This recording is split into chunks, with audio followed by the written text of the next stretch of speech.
My name is Senzelwe Mthembu. I'm a social researcher by profession.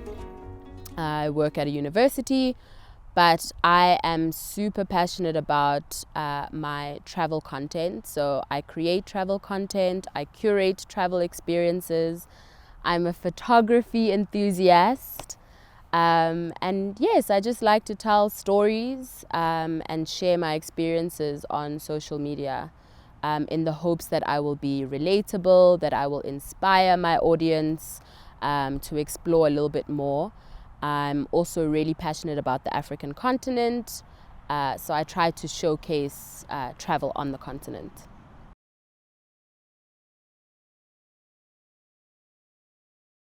Okay, so a curator, I think, or just the important ingredient of being a curator is being intentional about sort of what you put together.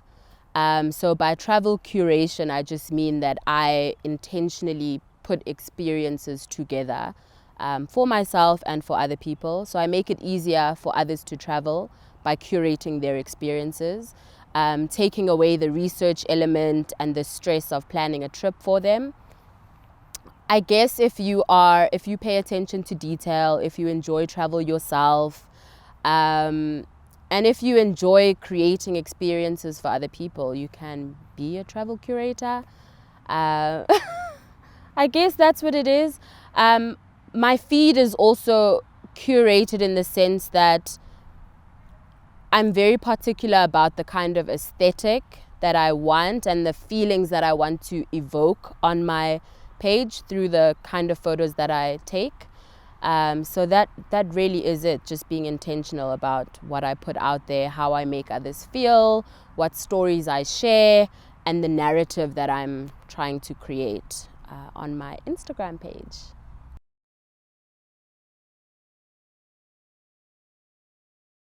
When I was young, I would probably say my most memorable travel experience as a child. There's two. So the one is, taking an annual road trip to rural KZN to visit my grandmother.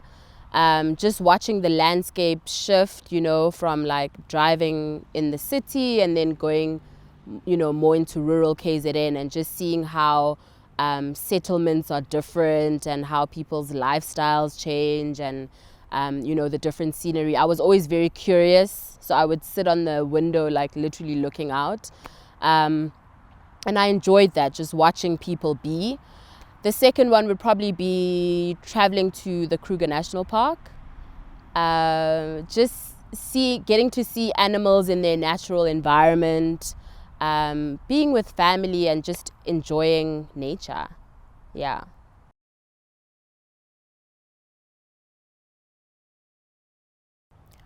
I would say not just that, but all the travel experiences that I've had from childhood, into adulthood, solo trips, group trips, all of it has, one, made me realize how people-centered I am. So the local experience is very important to me.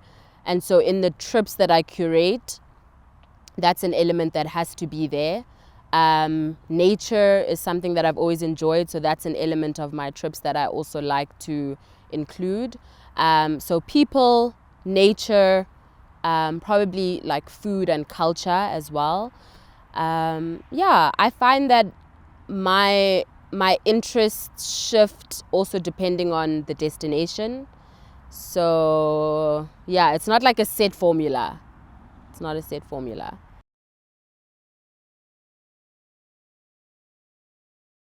Okay, so what sparks the solo trips? It's different things. If I think back to the first one, The first one I took was just me celebrating my first job and me wanting to enjoy my money. The second kind of motivation was because I live at home, I need space. So I need a bit of an escape and like quality time with myself. And so that's another motivation. The Senegal trip was actually motivated by photography. I was actually just visually inspired to go to Senegal. There's a place in Senegal called Saint Louis, and it's like French colonized, and you can still see like the colonial buildings, and it's a very colorful place. It's just visually very interesting, and it looks different from South Africa and anywhere that I've been here. So I like that. I like to visit places that are different. Anything that kind of like makes me feel curious and makes me want to photograph scenes that are different from what I see in my everyday.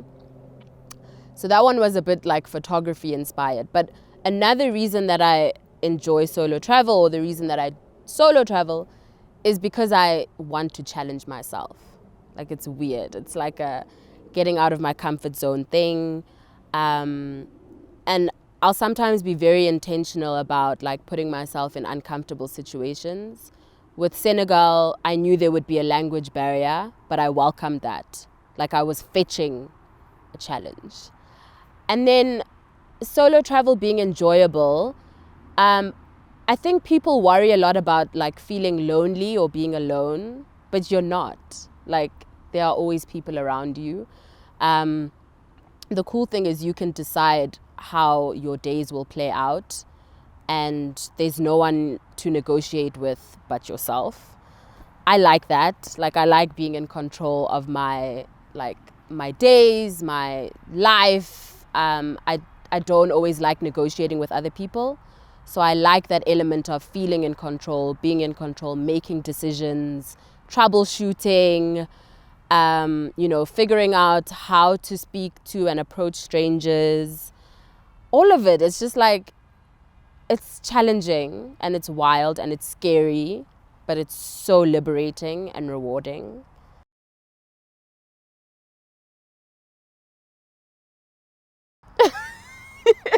That's such a compliment. Thank you. So the inspiration to travel to Senegal, what I do before going somewhere is I'll look for inspiration. So I would search for Senegal images on Instagram, look for other creatives and see what they were doing and what they were photographing. And then that sparks the curiosity and the interest and all of that good stuff. I think when you get there, it's a different story. It's like, what situation are you placed in? How much time do you have? Who's helping you take these photos? All of that put together is kind of what resulted in the end results and the photos that I managed to take. I probably could have and wanted to take more photos. And I think it was just in the moment, I see a scene, it looks interesting. Should I insert myself in there? Should I not? There's a horse. Let's put a horse in there. Let's get a horse with the background, It's like intuition and just paying attention to your surroundings and figuring out what looks and feels interesting to you. And then composing your shots and just take it, take the shot. Yeah. I'm not a perfectionist when it comes to photography, and I'm still an amateur. So I keep saying this to people, is like, I shoot intuitively. Like, I just take photos intuitively and I compose them intuitively as well. And I just go with what my eye is interested in.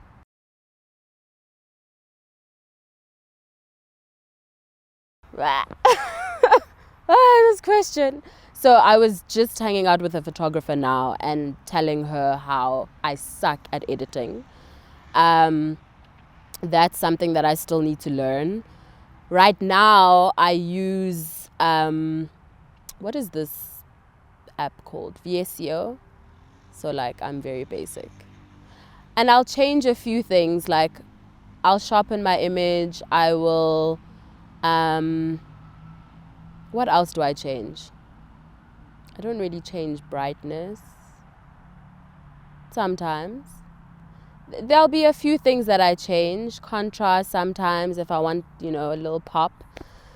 If the image is a bit dull for me. I don't change too much, and I use filters that are as close to the real thing as possible. I just like to keep it clean, keep it neat, keep it as natural as possible.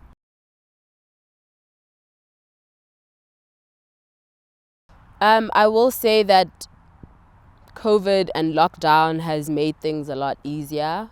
The working from home arrangement or working remotely arrangement means that I can be anywhere. Before that, it was a struggle, and I had to take leave days to travel like anyone else. And so I was very restricted in what I was able to do. Every now and again, an opportunity would come and I wouldn't be able to take it because I have to prioritize what is feeding me, what is sustaining me versus my passions. It's become a lot easier, as I said, because of the location independence thing. So I take advantage of that. And if I have an opportunity to travel during the week, I will.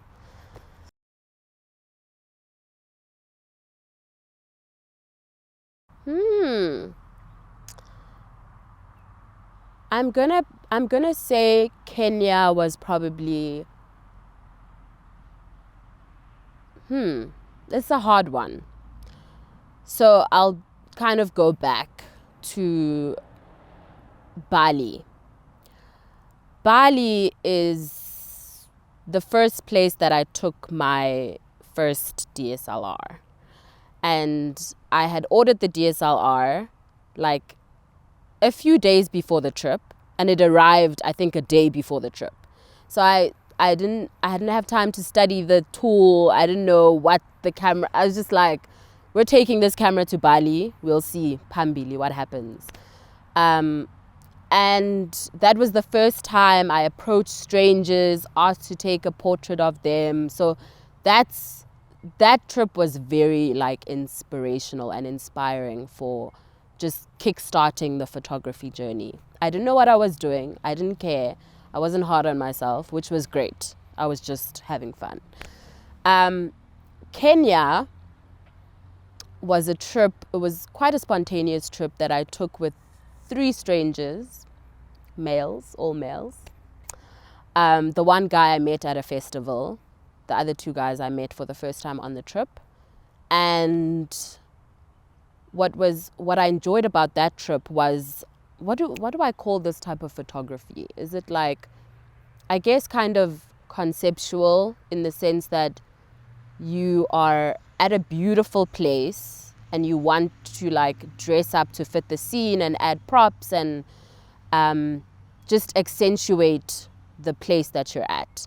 So that was the first time we played around with like, let's have you guys dress up as Maasai, and then I will be like, the chick in the chair, and we're going to showcase Swahili architecture and Swahili dress. So we were dressed up as the Maasai. Like, it was a fun shoot that we did. So that was the first time I had fun with that kind of photography. And then in Senegal, I will say was great because I wasn't in a lot of the photos, and I was starting to experiment with different types of things. Like, I was in the hotel room looking out and people watching and taking, these like sneaky photos of random locals in interesting places, in markets, on the streets, taking photos of scenes, taking architecture type photography. So yeah, I guess all 3 were important in their own different ways.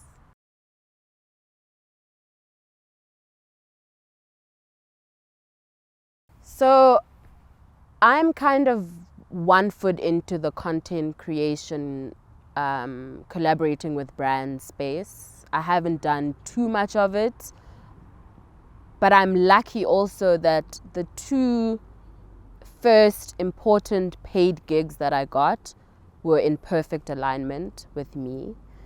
So the first was Canon, and I shoot with Canon. So there was no, like, I didn't have to alter myself in any way to work with that brand. It was kind of just like taking me as what I am and, you know, collaborating with a brand. And the second was Meet South Africa.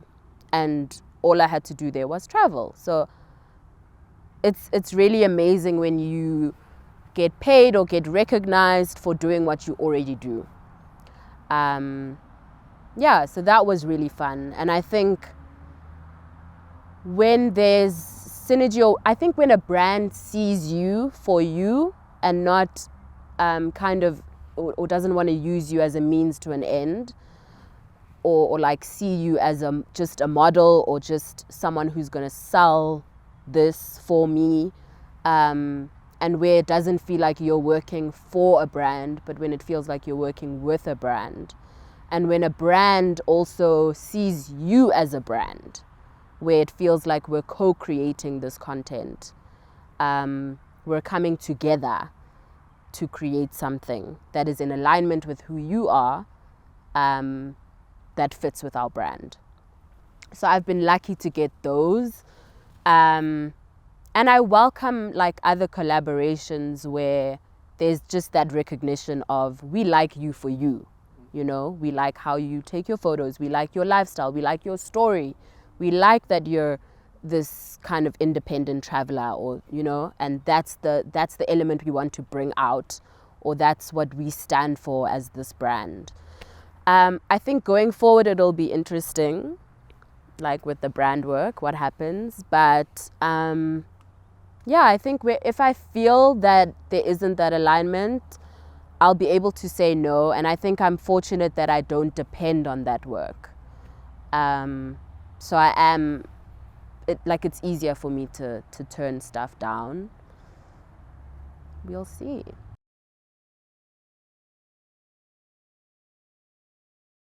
So one of the things that I've started being more open-minded about, and is my kind of philosophy around travel and lifestyle, is that travel is a lifestyle, right? So I think in the beginning of my journey, I was very fixed and felt that if it's not travel, it's not aligned. Now I'm more open-minded because I'm also seeing myself more holistically. Like, I don't just travel. I also eat. I also do my hair. I also get dressed up for my trips and like figure out what outfits I'm going to put together. I like to have a good time. I drink. You know what I mean? Like, I'm a full person, and travel incorporates so much. Travel incorporates all of it. What are you going to pack in? What shoes are you bringing? What's your holiday drink? Or what drink are you going to have when you're chilling by the pool? So it's a lot easier for me to see synergy now. Yeah, I don't know if that answers the question. I think it still is important to have synergy. Like, there's certain things that are just, or that feel completely outside of travel and lifestyle that I just probably wouldn't do, because my audience would just be like, what's going on here? But I do want to start seeing myself more holistically and start working with different kinds of brands who like are in different categories almost. But yeah, like, as long as if I would enjoy your product, or if I would at the very least sample your product, you know, if I'm completely opposed to it and I completely hate it, then I'm not going to do it. But I'm generally an open-minded person, so I think it will be easier for me to find the synergies. Yeah.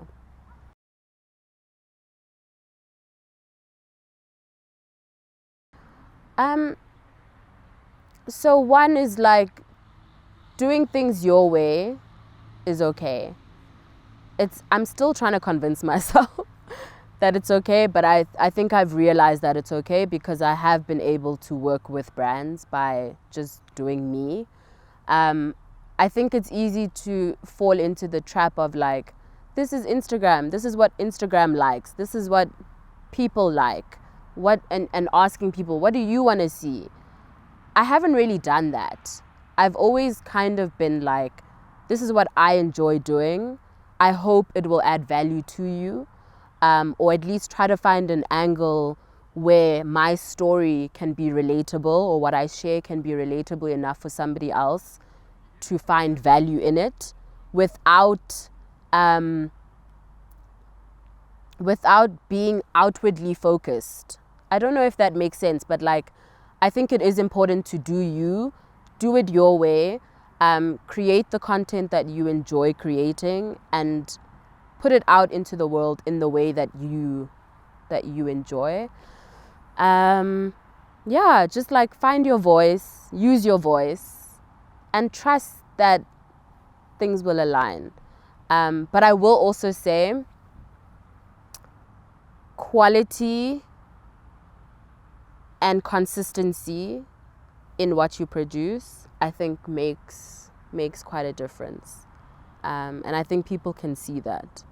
Like, it might seem like a small thing, but taking quality images, posting consistently good images or good content, whatever that means, whether it's written, whether it's a photo, I think your audience appreciates that. I think brands appreciate that, and then they can see themselves on your page, like they can see themselves working with you.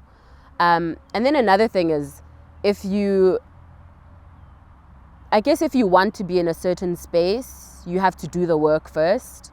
So if you see yourself working with car brands, or if you see yourself wanting to be in the travel space, you have to do it. You can't like knock on doors first, I think, and expect people to see the value of what you do. You have to show people first by doing it yourself, investing in yourself.